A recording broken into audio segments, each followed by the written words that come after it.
super tournament. So the start I was quite nervous. Fantastic. Cool.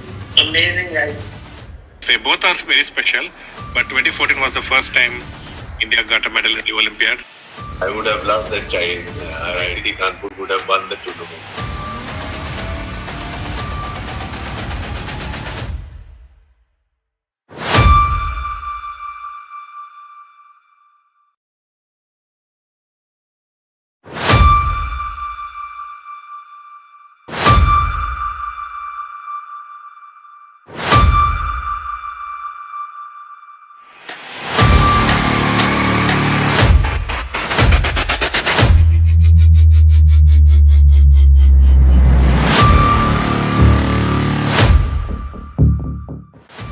It does sound very exciting. Yeah, first super tournament. So the start I was quite nervous. Fantastic. Cool. Amazing, guys. Say both are very special, but 2014 was the first time India got a medal in the Olympiad. I would have loved that child. IIT Kanpur would have won the tournament.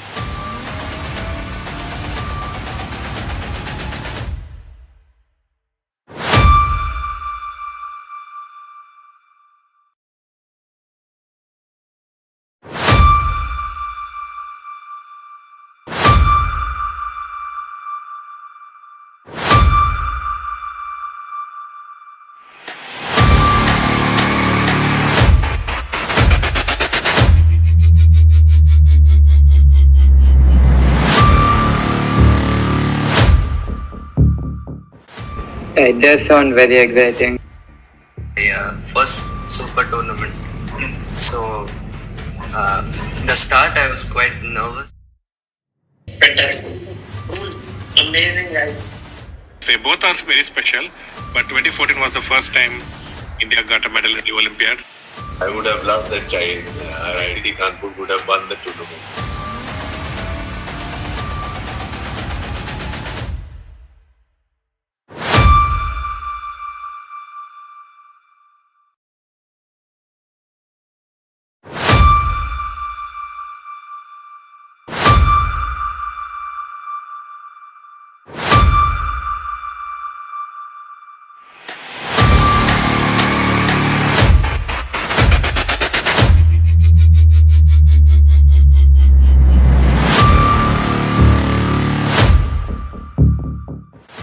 It does sound very exciting.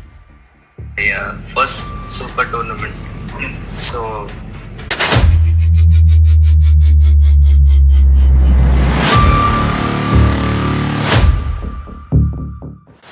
It does sound very exciting. yeah, first super tournament. So the start I was quite nervous. Fantastic. Cool. Amazing, guys. Say both are very special, but 2014 was the first time India got a medal in the Olympiad. I would have loved that child. IIT Kanpur would have won the tournament.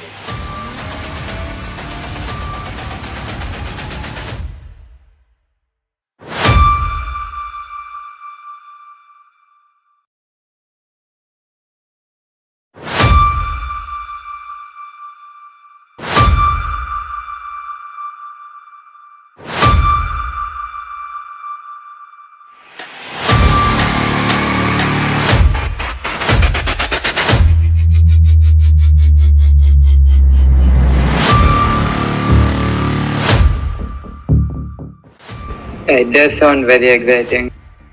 Yeah, first super tournament. So the start I was quite nervous. Fantastic. Cool. Amazing, guys. Say both are very special, but 2014 was the first time India got a medal in the Olympiad. I would have loved that child. IIT Kanpur would have won the tournament.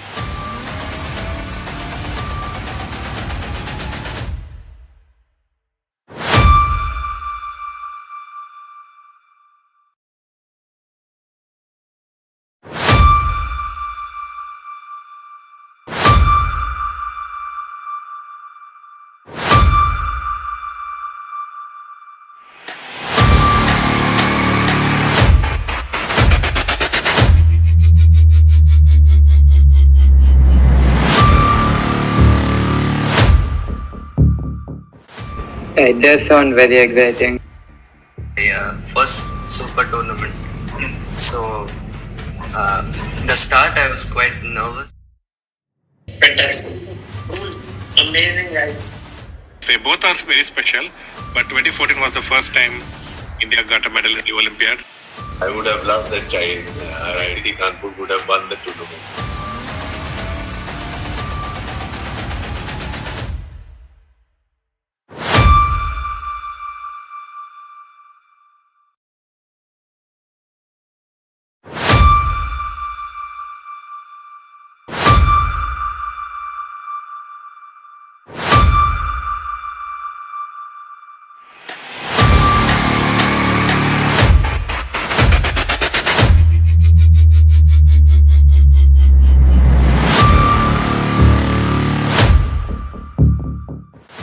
It does sound very exciting. Yeah, first super tournament. So the start I was quite nervous. Fantastic. Cool. Amazing, guys. Say both are very special, but 2014 was the first time India got a medal in the Olympiad. I would have loved that child. So, hello Lucas, thank you so much for joining in. This is day 4 of Chess Masters Premier League. So, today is the second day of the round of 32. We already have 8 quarterfinalists, and today we decide 8 more. And so, let's start with some questions. So, first of all, I would like to ask you, like, would you describe your chess journey? Like, how did you start playing chess, and how did you reach where you are? Yeah, good question.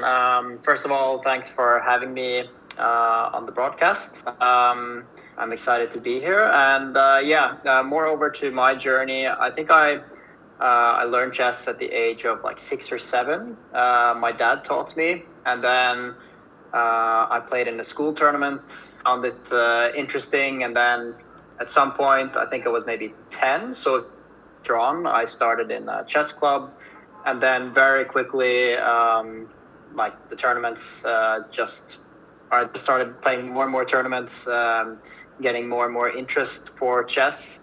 And eventually, by the age of like 13, 14, I was playing maybe one tournament a month or something like that. Later on, I joined, there's a Norwegian school where Steven Agdestein is a teacher, so a Norwegian GM. And you can actually combine school and chess. So it was possible to travel around and play lots of tournaments all the time, which was great. So that could definitely be recommended, at least for other Norwegians. And also if you have similar possibilities in other countries. I played a lot of tournaments there. I became an FM, I think, when I was 16. And after that, at some point, I thought maybe I would transcend into coaching instead. I found that pretty interesting as well, to sort of pass on what I've learned. And now I'm kind of working more with chess in another aspect, but I'm also playing myself when I have the possibility. Yeah, that is great. That is great. Yeah, and as we know, you have a couple of like ventures as well, right? One is Spills Jack. If I'm like, let me know if I'm pronouncing it wrongly. And as we all know, fantasy chess. So, would you like to tell us something about those? Like, how did you start with something? Yep. Yeah, sure. So the first one is a chess coaching company, is what it started out as. So, like I said, I kind of pivoted towards chess coaching. It just started with me and a friend in Norway. We wanted to get some students and create some offering online. And then we quickly got a lot of interested people, so we had some more coaches join. And eventually we tried doing a bunch of other things, so including video online courses, and also we had a chess tournament for different things, and we're still running that. It's been very interesting.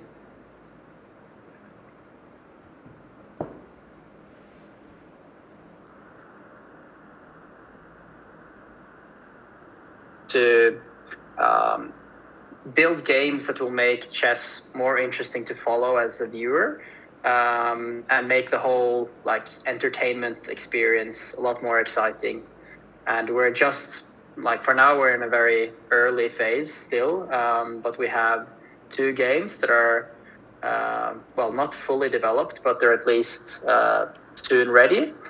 And yeah, we're looking forward to what will come.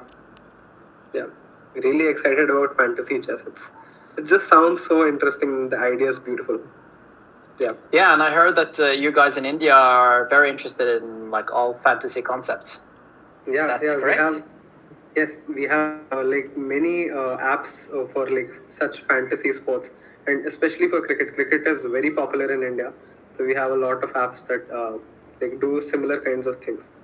Right now, we have this Indian Premier League going on, which is in like Indian Cricket League. So this is like one of the peak times for such companies. Yeah. Yeah, very cool. Yeah. I just wanted to ask one question.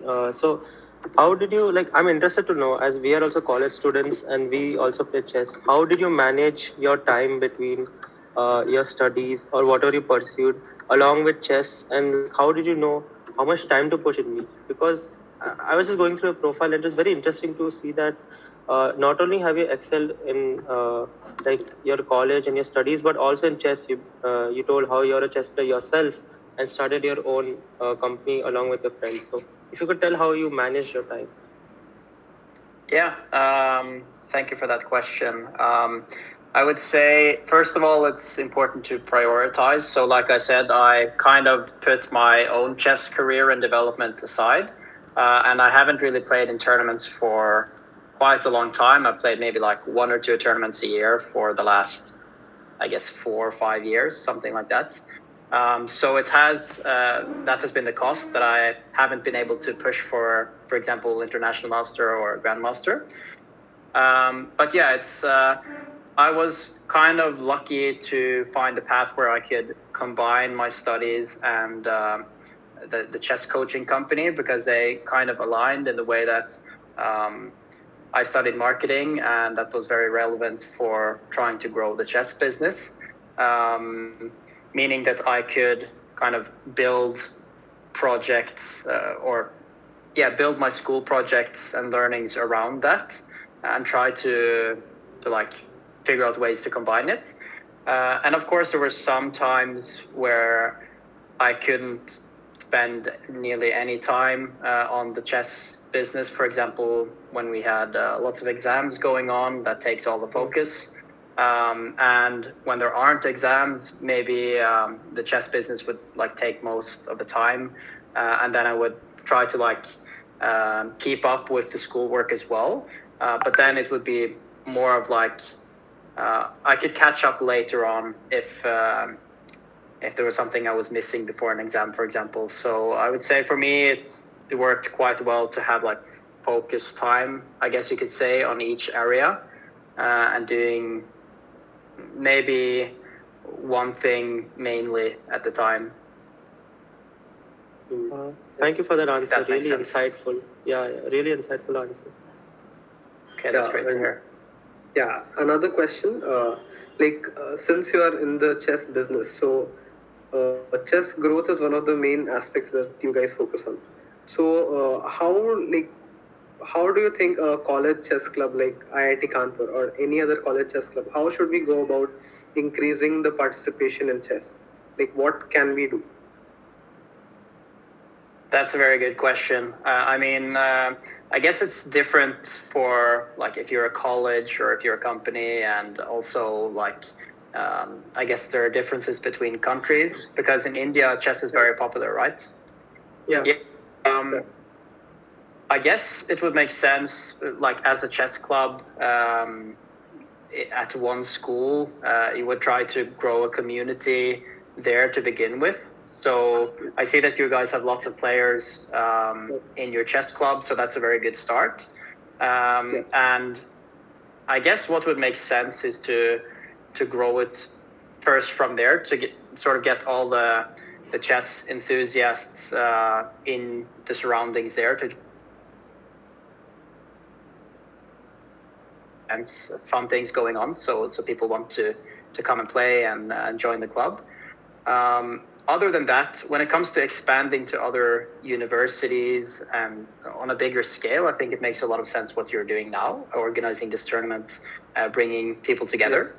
I guess like it makes a lot of sense. If there were anything else, I mean, maybe you could offer additional things like courses for the people who are not as advanced, or have some collaboration with other chess organizations, let's say, that could help you make it even more interesting for the participants. Yeah. Thank you so much. Yeah, we'll definitely work on it, because that is our main aim, to promote chess and to make it to expand it to as many people as possible. Yeah, and it seems like right now you have, is it like 5,000 students playing in the tournament, something like that? So that's a great start. Yeah. Vishal, would you like to ask something? Yeah, actually, I wanted to ask that, in India, before Vichy, there was not much chess culture in India, but having a world champion really pushes, the horizons of sponsorships and even the motivation to pursue chess as a career. So now, of course, we know that Magnus has been dominating the chess scene for over 10 years. So how has that impacted the Norwegian chess culture? That's a great question, actually. It's interesting that Vichy was the one sort of getting India into chess, because it's exactly the same in Norway. Like 10 years ago, I think it was, we started having world championship matches on Norwegian television when Magnus was playing the first world championship match. And before that, there wasn't nearly any interest for chess in Norway. It really wasn't big at all. People hadn't really heard of Magnus either. But now, like, first of all, the Norwegian television channel or show, I guess you could say, they've made a really good show covering all the games of the matches for many years. They've been doing it for 10 consecutive years, or even more if you include the World Rapid and Blitz as well.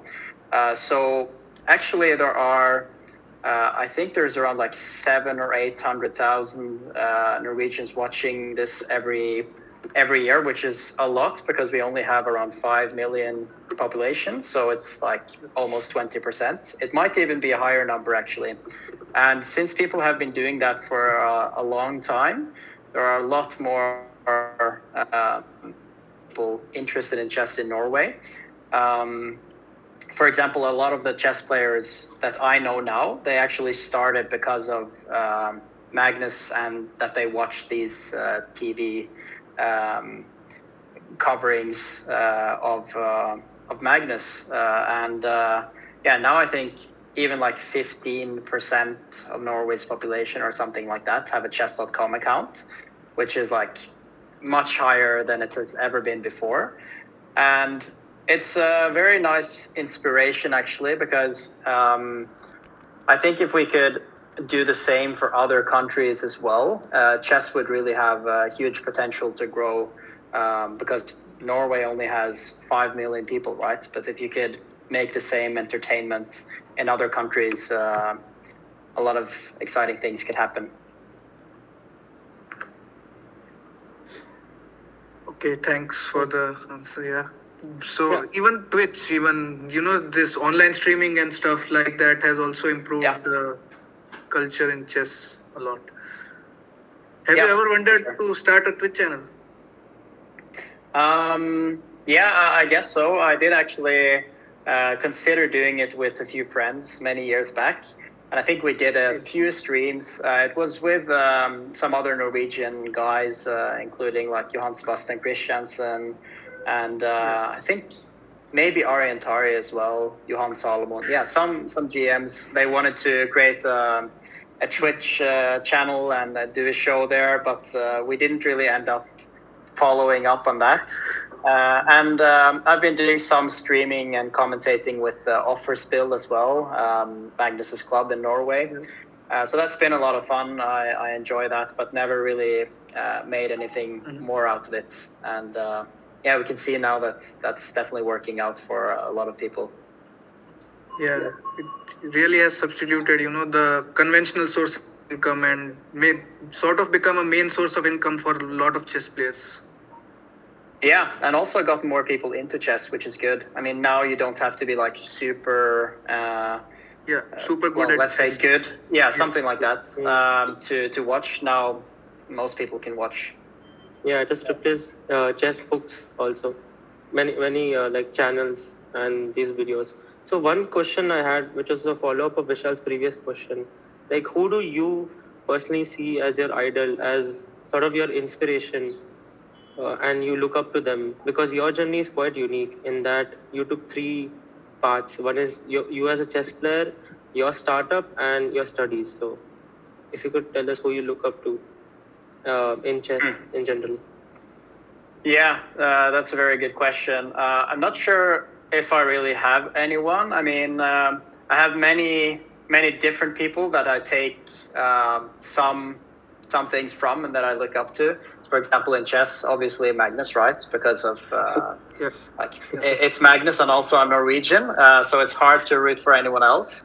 And just seeing him like always fighting in all like all instances, and always wanting to be the best over such a long time is really cool. And yeah, when it comes to studies and let's say my company or business in general, there are always lots of different figures that you could look up to. I mean, for me, it's I often look to what should I say, like local people that I might know, or maybe some founders from Norway that have done cool things. Actually, the CEO of Fantasy Chess right now built a big business in Norway called Oda, which is like the biggest, I think it's the biggest online retailer in Northern Europe or something like that. So he has a lot of cool experience and insights, and I'm really excited to be working with him and learning from him. Yeah, thanks for the answer. Yeah, that was great. So, do you guys have any more questions? No, I think. So, okay, I'll just let in the two top performers from yesterday. We have Fernanda from Universitas Brawijaya. They just dominated their pool, defeating everyone left and right. And Ratri from VIT Vellore, who again, they also dominated their own pool. So, I think we'll have a couple of 3+2 games, if that works for you, Lucas. Yeah, of course. Yeah, okay, so let's say Fernanda, maybe you can send the link, challenge link to Lucas. I'll just share the ID. Yeah, is this on chess.com? Yes. Yeah. This is the ID, right? I've shared it on the chat. All right. Yeah. Great. Guess what?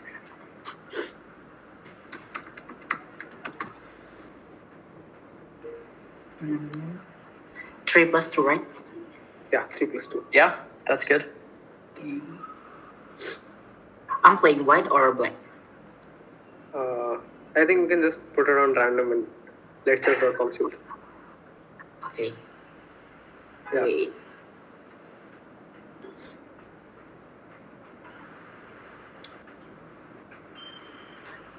Okay, I already sent the challenge. Oh.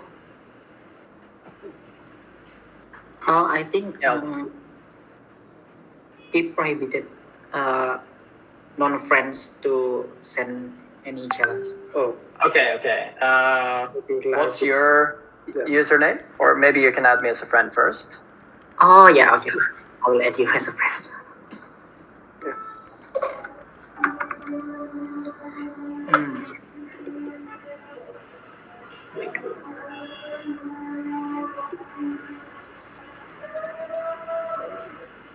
Wait. Okay, my ID is putraf_brow. Okay, can you send it in the chat? Oh And yeah. I can just copy. Let's Okay, thanks. unfollow you actually.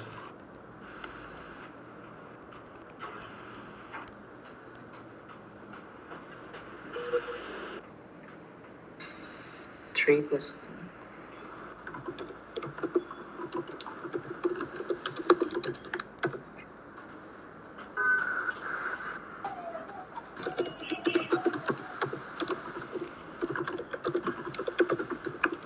I think I've been able to challenge you now. Did you get something? Okay, Alright. great.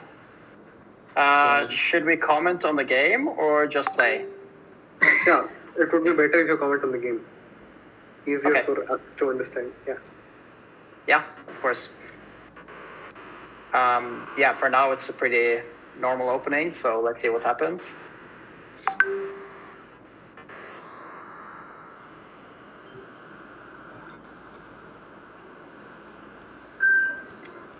Yeah, I guess this is the mainline stuff, Moran. I haven't studied this in a while, but it feels pretty intuitive.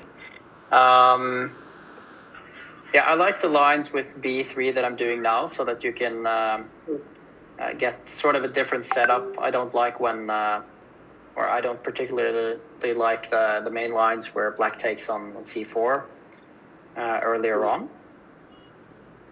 Yeah.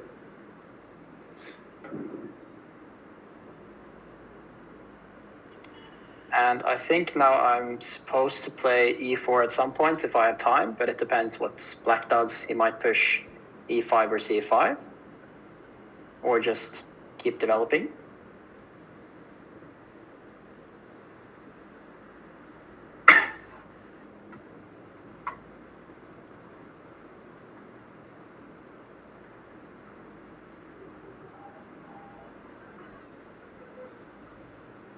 What could typically happen here is after black goes for a pawn push, he might end up with an isolated pawn in the center, which is kind of what I'm hoping for. Those positions are quite easy to play for white, I think. And if not, I might, like I said, try to push E4.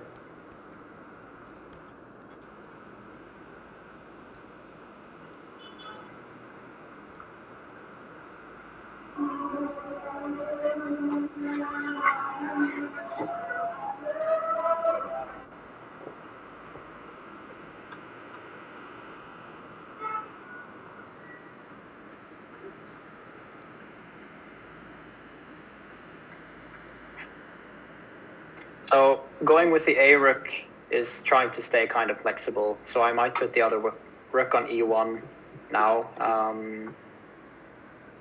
Maybe going back with the queen first makes sense.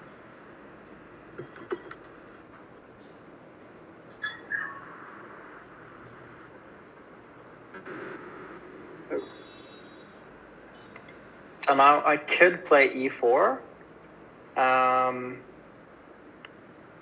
But I'm not sure if I really want to do that yet because black could take everything and go C5 pretty quickly. So I think I need to prepare it a little bit more.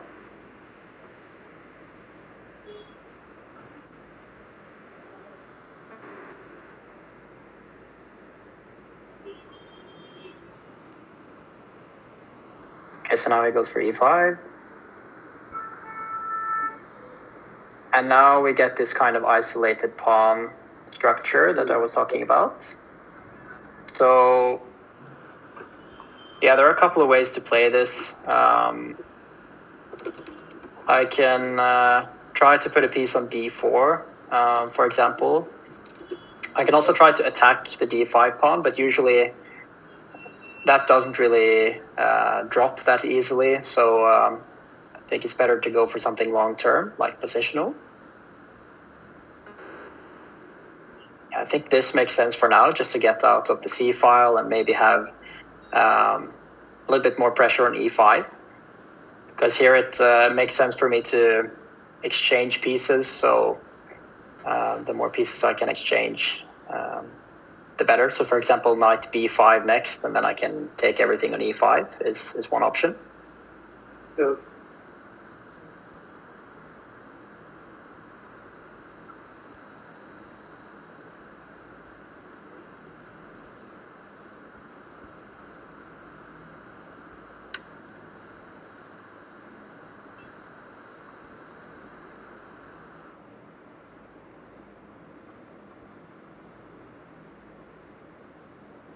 So now I think I'll try this knight b5 move.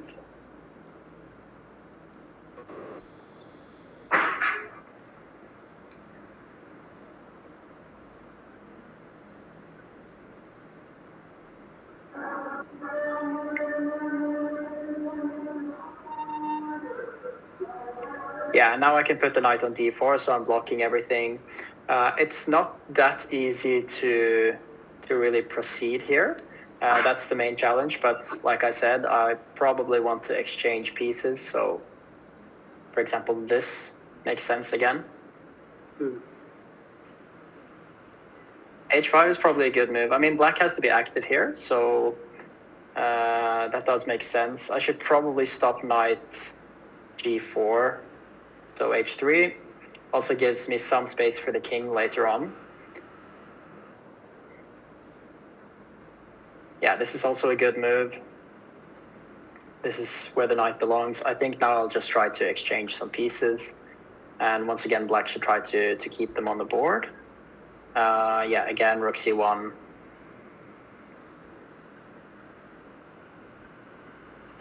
Rook c5 is a good move, trying to exchange on his own premises.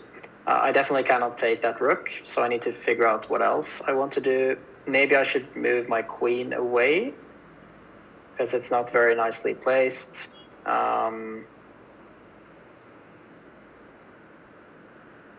Let's see, maybe rook c2 to begin with. Plan is maybe queen c1. But yeah, I need to be a bit faster here, I think.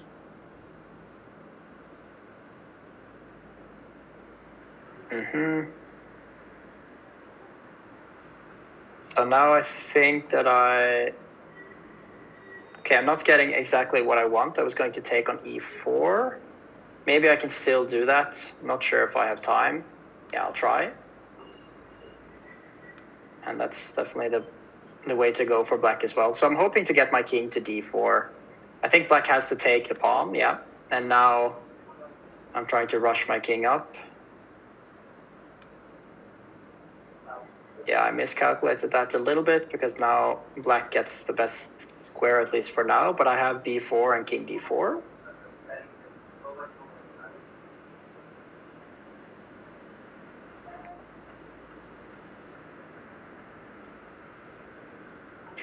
This is usually what white gets in sort of a successful isolated pawn kind of position, but it's never easy still. Sometimes it's just a draw. I think that might be weakening some more squares a little bit, so I'll try to put my pawns on dark squares, so it's opposite of the bishop. And now I'm just going to try to make some zugzwang situation, probably.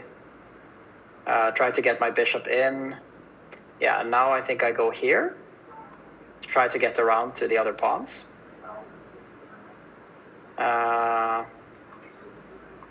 and this is not too good news for black, because now the king is a bit overloaded. That's a good try. But I think it's a little bit too late if I go bishop here, if I've calculated this correctly. Okay. Well played. Yeah, I think maybe like before exchanging the queens, it must have been okay for black. So maybe trying to keep some more pieces on the board would have been good. Even up till the end, the evaluation was equalish, but as soon as you put the h1, that's when, that's when yeah. In the end. Wait. In the very end. Oh, yeah. Sorry, not Oh, the H, F pawn, yeah.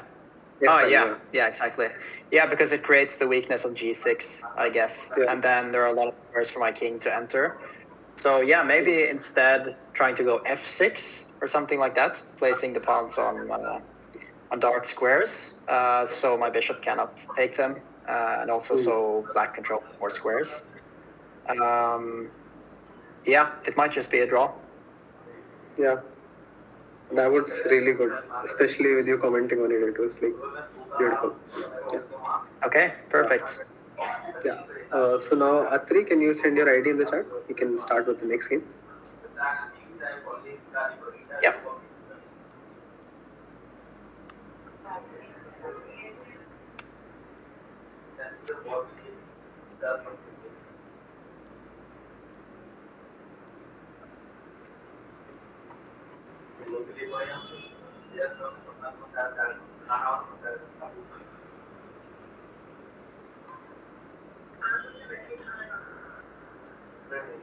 Okay, so I've sent the challenge now.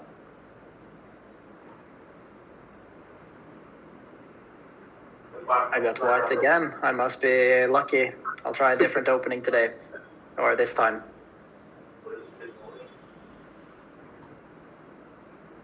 Oh, C4, wow. Yeah, so this time I'm trying the English. I mean, we could have easily gotten a very similar structure if I played with, or not fianchettoing the bishop, but let's try something slightly different. Black has a lot of options in these positions. Black can take on C4, C6 is also fine, or even D4 actually.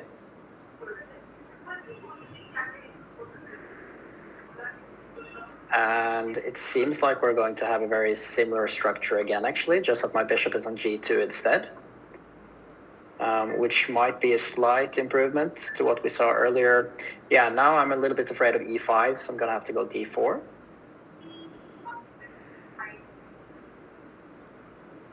That's a very good move.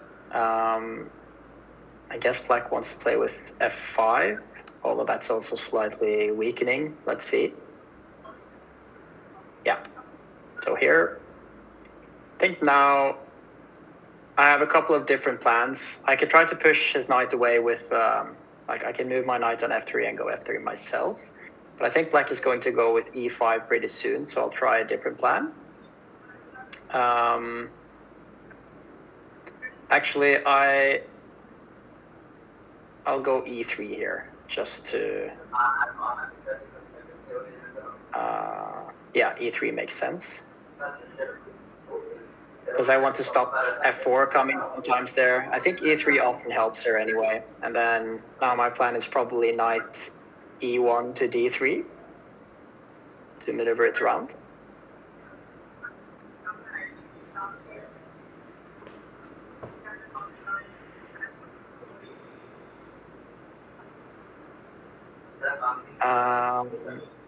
Yeah, I'm quite happy about that because Black's dark squares are going to get a bit weak here in these positions.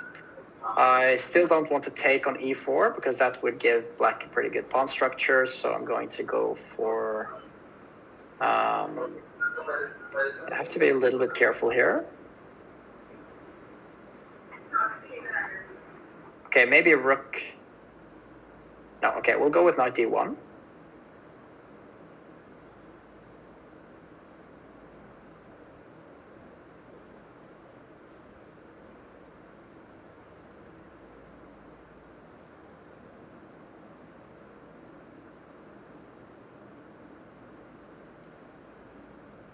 Yeah, and now I want to follow up with knight D3.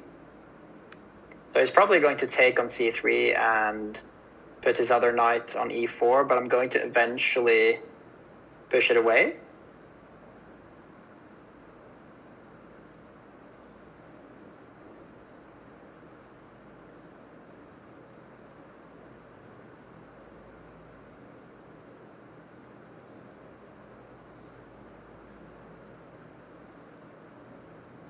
Yeah, okay. He actually could have tried taking on C4. That would have been a little bit complicated, but I don't think it was too good. So knight E5 now.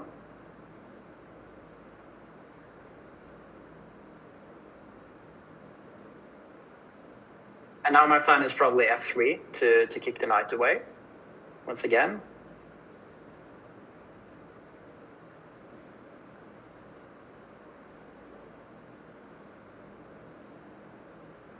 Yeah, that's also a good move. I don't think I want to exchange these knights, so I should probably go back.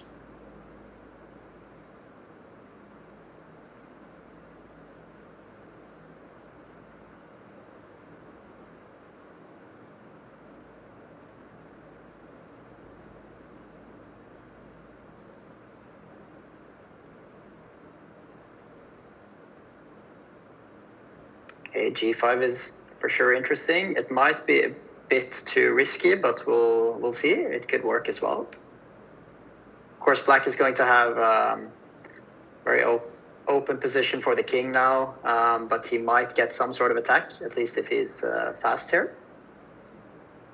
But now I think I can go e4, and okay, yeah, now the king is going to become very open. So I think I'll just open up with e4. Usually when one player attacks on the flank, it's a good idea to open up things in the center. That's what I'm trying to do here.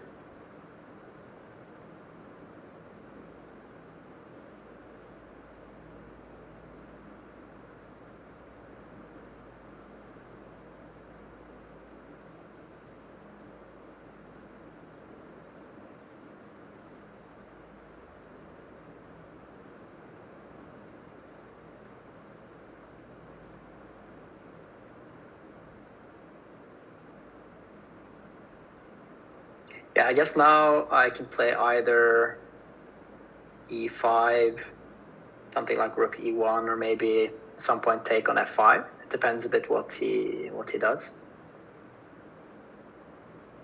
Yeah, so now I'll definitely go for this, because now I'm also threatening to take on f5.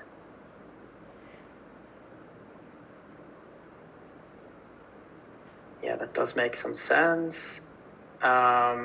You might have something like c5 here next, so I need to look out a little bit for that.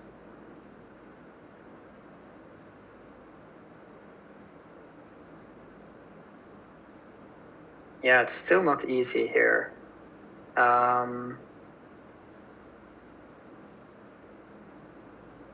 Should probably get my king away at some point as well.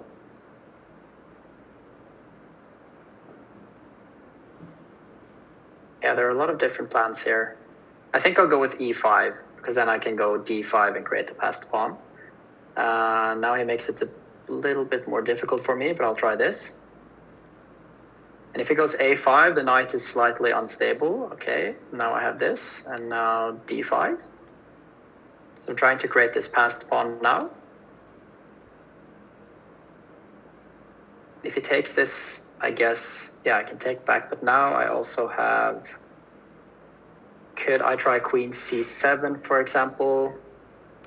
I think I'll just go for that. We don't have much time left, any of us. So my point now was this.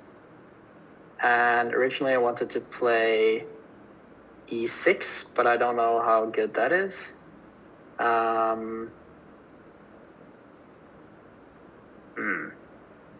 Okay, we'll try knight c5. That seems a bit more stable. But yeah, I'm not sure about what's going on here at all. We'll have to see. Yeah, that might be a very good move. Let's try this.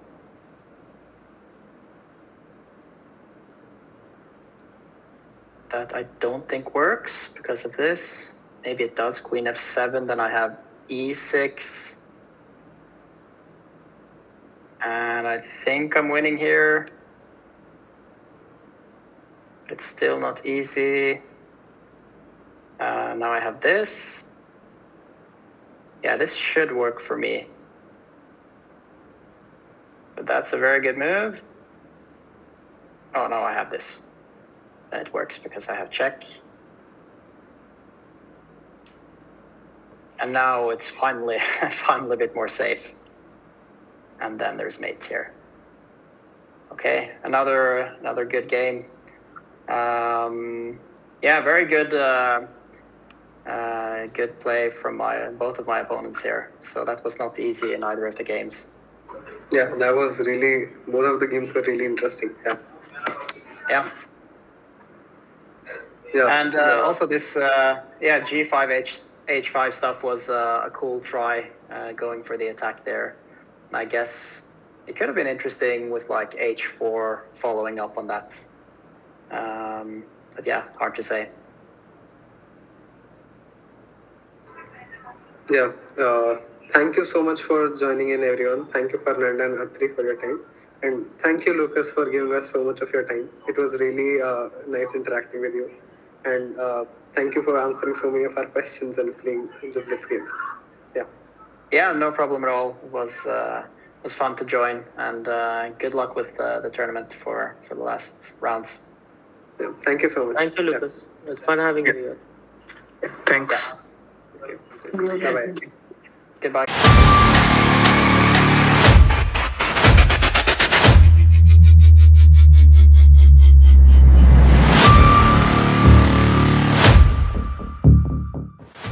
It does sound very exciting. First super tournament. So the start I was quite nervous. Fantastic. Cool. Amazing, guys. Say both are very special, but 2014 was the first time India got a medal in the Olympiad. I would have loved that child. IIT Kanpur would have won the tournament.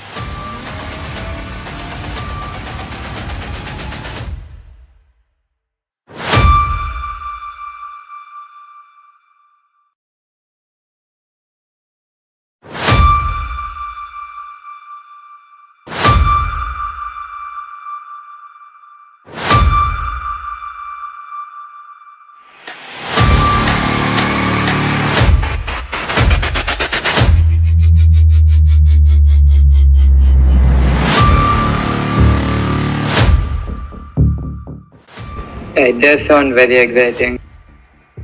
First super tournament. So the start I was quite nervous. Fantastic. Cool. Amazing, guys. Say both are very special, but 2014 was the first time India got a medal in the Olympiad. I would have loved that child. IIT Kanpur would have won the tournament.